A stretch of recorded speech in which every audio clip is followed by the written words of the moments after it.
Hi hello everyone, എല്ലാവർക്കും ഫുഡോഗ്രാഫിയുടെ പുതിയൊരു എപ്പിസോഡിലേക്ക് സ്വാഗതം.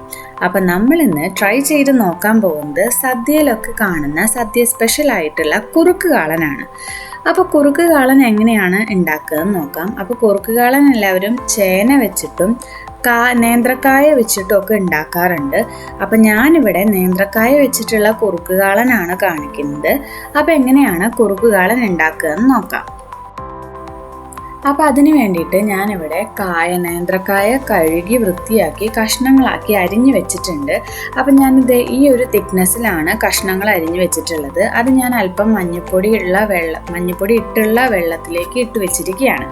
ഇനി നമുക്ക് അതിലേക്ക് ആവശ്യമായിട്ടുള്ളത് 1 കപ്പ് തേങ്ങയാണ്. അതിൻ്റെ കൂടെ ഒരു 4 അല്ലി വെളുത്തുള്ളി, പിന്നെ നമുക്ക് വേണ്ടത് 2 പച്ചമുളക്, 1 തണ്ട് കറിവേപ്പില, മഞ്ഞൾപ്പൊടി. ഇത്രയാണ് നമുക്ക് ആവശ്യമുള്ളത്. ഇനി നമുക്ക് കുക്ക് ചെയ്യാൻ തുടങ്ങാം. അപ്പം ഞാനിതേ നമ്മുടെ നേന്ത്രക്കായയുടെ കഷ്ണങ്ങളൊക്കെ ഒരു മൺചട്ടിയിലേക്ക് ഇട്ട് കൊടുക്കുന്നുണ്ട്. ഒപ്പം തന്നെ നമ്മൾ നേരത്തെ അരിഞ്ഞു വെച്ചിരിക്കുന്ന നമ്മുടെ പച്ചമുളകും അതേപോലെ തന്നെ മഞ്ഞൾപ്പൊടി ഒരു 1/4 ടീസ്പൂൺ മഞ്ഞൾപ്പൊടി ആണ് ഇട്ട് കൊടുത്തിട്ടുള്ളത്. ഒപ്പം പച്ചമുളകും കറിവേപ്പിലയും കൂടി ഇട്ട് കൊടുക്കുന്നുണ്ട്.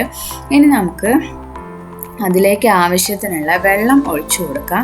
ആവശ്യത്തിനുള്ള വെള്ളവും കൂടി ഒഴിച്ചു കൊടുത്ത് അതൊന്ന് മുങ്ങിക്കിടക്കുന്ന രീതിയിൽ അത്രയും കൂടി വെള്ളം കൂടി ഒഴിച്ചു കൊടുത്തിട്ടുണ്ട്.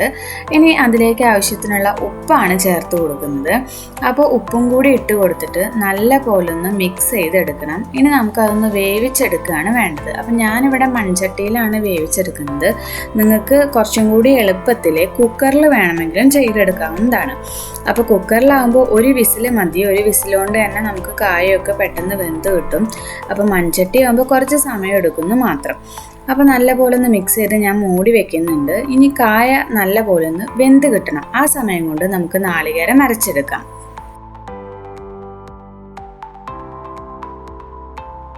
ഇപ്പോൾ ഇതേ ഞാൻ തുറന്ന് നോക്കിയിട്ടുണ്ട്. അപ്പം നമ്മുടെ കായ കഷ്ണങ്ങളൊക്കെ അത്യാവശ്യം വെന്ത് വന്നിട്ടുണ്ട്. അപ്പം നമ്മളൊന്ന് കട്ട് ചെയ്യുമ്പോൾ കട്ടായി വരുന്നുണ്ട്.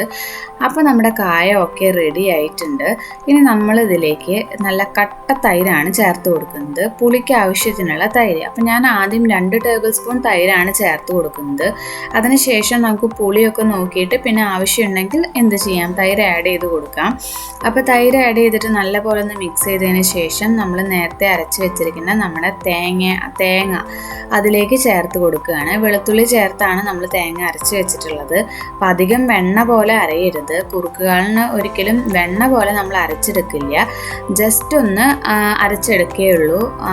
അപ്പം നല്ല രീതിയിൽ അത് ചേർത്ത് നല്ല രീതിയിലൊന്ന് മിക്സ് ചെയ്ത് കൊടുക്കുകയാണ് ചെയ്യുന്നത്.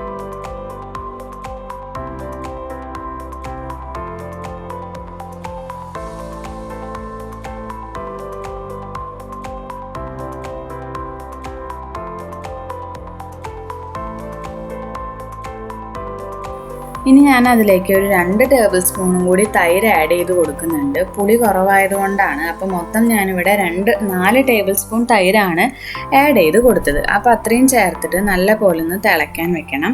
അപ്പോൾ തിളച്ച് വരുമ്പോൾ നമ്മുടെ തേങ്ങയൊക്കെ നല്ല പോലെ ഒന്ന് വെന്ത് കിട്ടും. അപ്പോൾ നന്നായിട്ടൊന്ന് ഇടയ്ക്കിടയ്ക്ക് ഇളക്കി കൊടുക്കുക, അല്ലെങ്കിൽ ചട്ടി ആയതുകൊണ്ട് അടിയിൽ പിടിക്കാൻ ചാൻസ് ഉണ്ട്. അപ്പോൾ നല്ലപോലെ ഇളക്കി കൊടുക്കണം.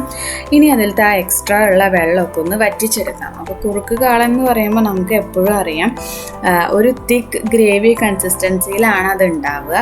അപ്പോൾ അതുകൊണ്ട് തന്നെ അതിൽ വെള്ളം എക്സ്ട്രാ ഉണ്ടെങ്കിൽ നമുക്ക് എന്ത് ചെയ്യാം, അതൊന്ന് വറ്റിച്ചെടുത്ത് നല്ല തിക്കാക്കി എടുക്കണം. അപ്പോൾ ഈ സമയത്ത് നിങ്ങൾക്ക് വേണമെങ്കിൽ ഉപ്പോ പുളിയോ എന്തെങ്കിലും കുറവുണ്ടെങ്കിൽ അതൊന്ന് ടേസ്റ്റ് ചെയ്തിട്ട് ഉപ്പ് വേണമെങ്കിൽ ആഡ് ചെയ്ത് കൊടുക്കാം. എന്നിട്ട് അതിൻ്റെ വെള്ളമൊക്കെ ഒന്ന് വറ്റിച്ചെടുത്ത് ഞാനിതേ ഇവിടെ ഒരു തിക്ക് ഗ്രേവി കൺസിസ്റ്റൻസിയിൽ അല്ലെങ്കിൽ ഒരു തിക്കാക്കി എടുക്കുന്നുണ്ട്. അപ്പം നമ്മുടെ കാളൻ ഇതേ റെഡി ആയിട്ടുണ്ട്. ഇനി നമുക്കതൊന്ന് കടുക് വറുത്തെടുക്കാം. അപ്പോൾ കടുക് പൊട്ടിക്കാൻ വേണ്ടിയിട്ട് ഞാനിവിടെ ഒരു പാൻ വെച്ചിട്ടുണ്ട്. അതിലേക്ക് നമ്മളിവിടെ വെളിച്ചെണ്ണയാണ് എടുത്തിട്ടുള്ളത്. അപ്പോൾ 1 ടേബിൾ സ്പൂൺ ഓയിൽ ചേർത്ത് കൊടുക്കുകയാണ്. അപ്പോൾ നമ്മുടെ സദ്യ വിഭവങ്ങൾക്കൊക്കെ എപ്പോഴും ടേസ്റ്റ് കൊടുക്കുന്നത് വെളിച്ചെണ്ണ തന്നെയാണ്. അപ്പോൾ വെളിച്ചെണ്ണ ചേർത്ത് അതൊന്ന് ചൂടാവാൻ വെക്കണം. അപ്പോൾ വെളിച്ചെണ്ണ ഒന്ന് ചൂടായി വന്നപ്പോൾ ഞാനിവിടെ ഉലുവയാണ് ചേർത്ത് കൊടുക്കുന്നത്. ഒരു 1/4 ടീസ്പൂണിലും കുറവ് അളവിലാണ് ഞാൻ ഉലുവ ചേർത്ത് കൊടുത്തിട്ടുള്ളത്. ഉലുവ അധികം ആയി കഴിഞ്ഞാൽ കയ്പ്പ് വരും, അപ്പം അതുകൊണ്ടാണ് അത്രയും ചേർക്കുന്നത്. പക്ഷേ ഉലുവ ചേർത്ത് കഴിഞ്ഞാൽ നല്ലൊരു സ്മെല്ല് വരുന്നതാണ്. അപ്പോൾ അതുകൊണ്ടാണ് 1/4 ടീസ്പൂണിലും കുറവ് മാത്രം ഉലുവ ചേർത്തിട്ടുള്ളത്. ഇനി അതിലേക്ക് ഞാൻ 1 ടീസ്പൂൺ കടുകാണ് ചേർത്ത് കൊടുത്തിട്ടുള്ളത്. അപ്പോൾ കടുക് ചേർത്തിട്ട് നല്ല പോലെ ഒന്ന് പൊട്ടി വരണം.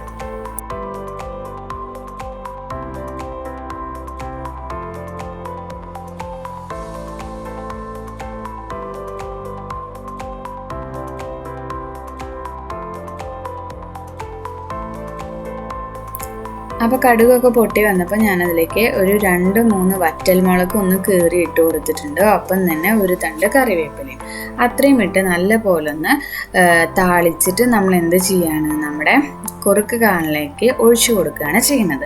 അപ്പോൾ ഇത്രയേ ഉള്ളൂ നമ്മുടെ കാളൻ്റെ റെസിപ്പി എന്ന് പറയുന്നത്. വളരെ സിമ്പിളാണ്. അപ്പോൾ ഞാൻ പറഞ്ഞല്ലോ, കുക്കറിലാണെങ്കിൽ നിങ്ങൾക്ക് ഒന്നും കൂടി എളുപ്പത്തിൽ ചെയ്തെടുക്കാം.